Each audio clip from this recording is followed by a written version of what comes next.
muito na minha coluna da Folha uma expressão que é inteligentinho, né?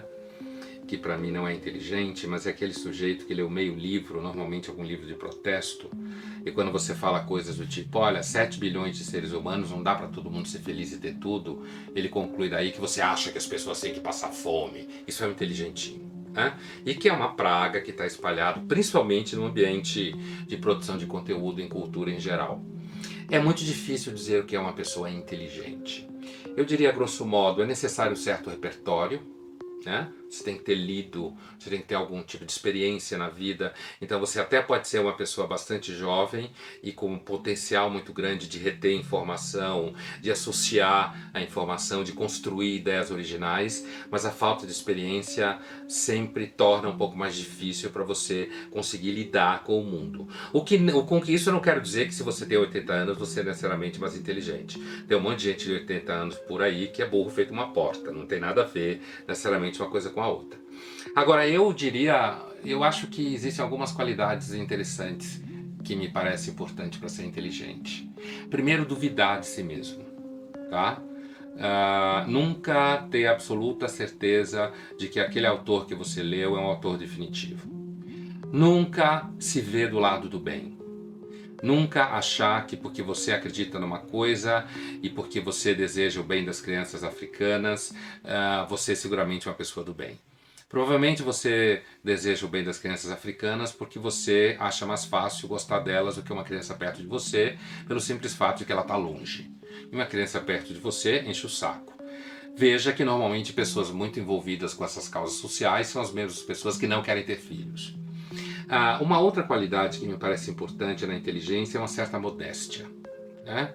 Modéstia, minimamente falando, você ter sempre em mente a possibilidade de que a inteligência está mais perto da consciência do erro do que da certeza do acerto.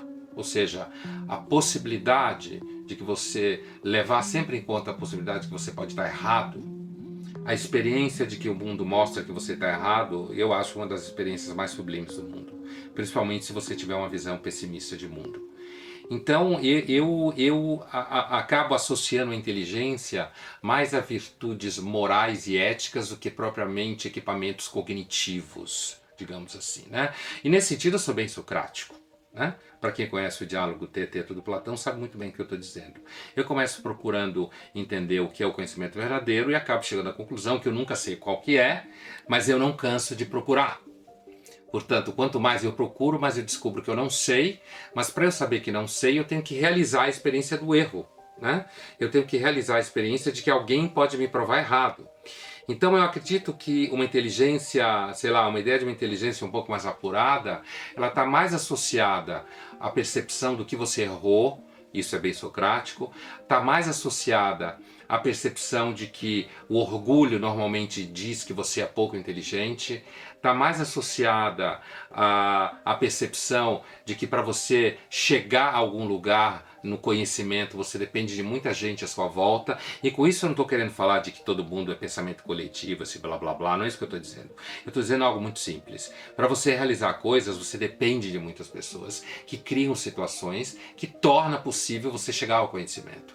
Então a percepção de um certo grau de dependência na sua capacidade de realizar o conhecimento, que não deixa de ser uma forma de modéstia, é fundamental para a inteligência.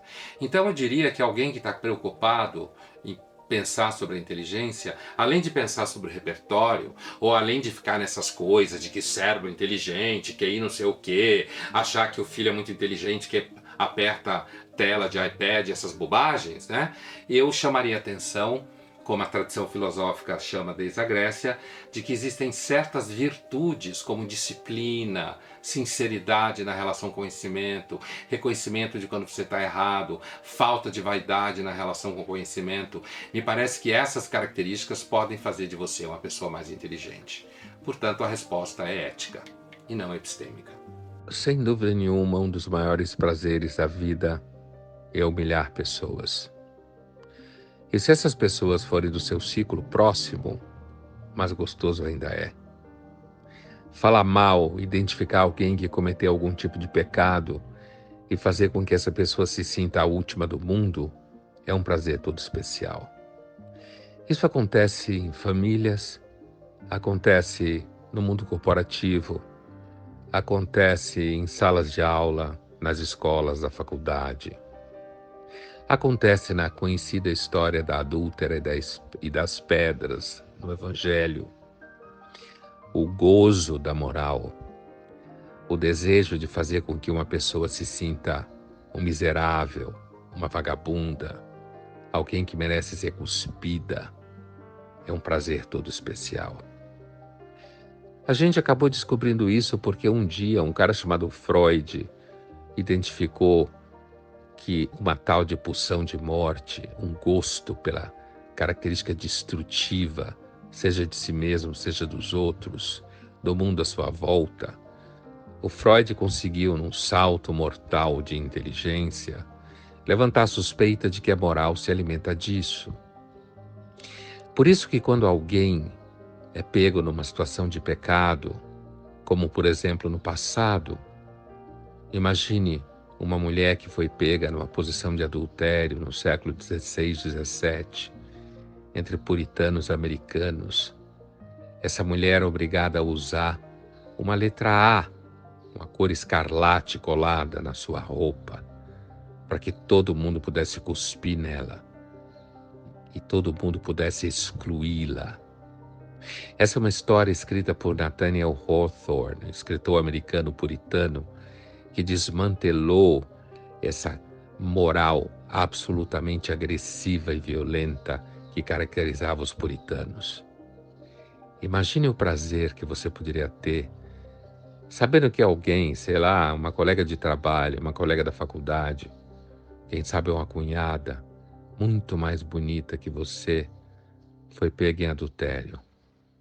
No fundo do seu coração, provavelmente você desejaria colar nela também uma letra A de adúltera, com a cor escarlate, para que toda parte que ela fosse, todo mundo soubesse que ela não vale nada. Se é possível você ser inteligente e não ser chato nas rodas de conversa. Olha, eu vou dizer uma coisa para vocês. Sem entrar muito no mérito do que é inteligente, tá? Porque não é uma coisa tão simples assim, mas, sei lá, uma pessoa que tem um razoável repertório, é articulada, conhece um pouco as coisas que estão acontecendo à sua volta e tal. Vamos deixar barato que é inteligente, né? Não vamos ser tão filósofo. Mas assim, eu suspeito que as pessoas talvez mais inteligentes são justamente aquelas que não são chatas na roda de amigos, porque nessa hora elas não querem ser inteligentes. Uma das características de pessoas chatas que se metem inteligentes é achar que tudo na vida, principalmente no âmbito do lazer, tem que ser objeto de papo cabeça. Então, você percebe que uma pessoa é inteligentinha, como às vezes eu falo, ou pseudo, quando você está num ambiente, sei lá, relaxado, onde as pessoas estão brincando, e ela resolve puxar uma frase qualquer e transformar aquela frase num tema extremamente complexo. Como se, por exemplo, se você fala, eu vou dar um exemplo bem clichê de hoje em dia, você fala, não, porque fulana é gostosa, certo? Aí alguém puxa uma conversa e diz, não, mas esse termo é objetificante, você tem atrás disso toda uma ancestralidade de exploração, e aí o papo fica de fato chato.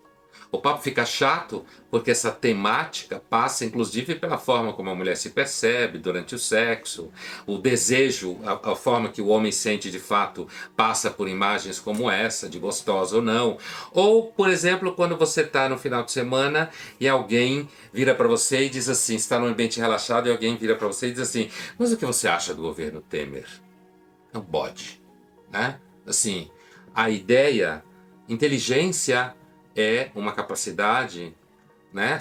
De novo, sem entrar no mérito muito do que é inteligência, eu acho que a inteligência, como toda capacidade, ela tem o seu cenário. Ela tem o espaço onde ela deve acontecer. E quando você pega ela e você transporta para o ambiente em que as pessoas estão bebendo e dando risada, e você quer levar um papo cabeça, por exemplo, quando você fala assim, Deus me livre, aí vem o pentelho e fala, mas espera aí, você não é ateu? Como que você pode falar Deus me livre? Entende? Quer dizer, é claro que a inteligência pressupõe a problematização da realidade, pressupõe perceber níveis de complexidade na realidade, pressupõe repertório de aprofundamento das coisas, mas eu não acho que a inteligência pressuponha que você vai o tempo todo transformar o convívio com as pessoas à sua volta num convívio em que tudo está sempre o tempo inteiro debatido. Por isso que no final das contas eu diria para vocês o seguinte: eu acho que talvez um critério razoável, não existe nenhum critério absoluto, mas talvez um critério razoável seja justamente uma pessoa que quer ser inteligente em roda de amigos, provavelmente ela é a mais burra do grupo. A relação entre conhecimento e melancolia, portanto entre conhecimento e tristeza, está muito presente na história. A suposição de que quando você sabe mais, você é mais infeliz é muito forte. Né?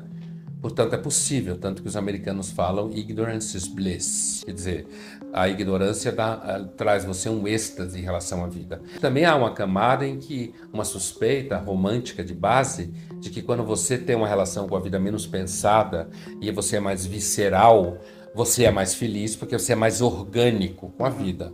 Também acho possível isso. Agora, como eu dizia antes, eu não tenho nenhuma dúvida que se você pensa demais, você pode ser uma pessoa muito neurótica e muito chata. Agora, e com isso, a ignorância, que quando se fala ignorância bliss, não é ignorância entendida como estupidez, é ignorância compreendida como um acesso à vida um pouco mais direto, sem tanta mediação conceitual, sem tanta pergunta.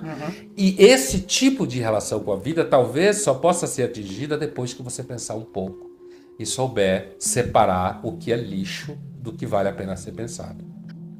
Olha, eu acho que tem dois sentidos do senso comum. Existe um sentido do senso comum, que é aquilo que todo filósofo foge, porque é a ideia de que você vive de acordo com uma maioria que não pensa os seus modos de vida e que sim pode ter uma função de fazer com que você viva bem, como se diz em Roma com os romanos. Então você vive de acordo com o senso comum, porque é assim que você garante convites para jantar, amizades, garante pertencimento. E o senso comum tem esse poder de fazer com que todos assumam que você é igual a eles. E ao ser igual a eles, então você pode confiar, porque todos partilham de um senso comum, que é na verdade o que a expressão quer dizer. Senso partilhado por todos. Agora existe um outro sentido do senso comum mais profundo e muito distante do senso comum, né? Que é a ideia do senso comum como um conhecimento estabelecido entre as pessoas durante muito tempo, justamente porque nós não podemos ter muita certeza do que a gente sabe. O cético confia mais no senso comum do que na razão. Porque o senso comum é um conhecimento estabelecido há eras e eras por muita gente e que até hoje garantiu o mundo. Deu certo até aqui com os problemas, mas deu. Enquanto que as tentativas de organizar a vida racionalmente já criaram muitos problemas.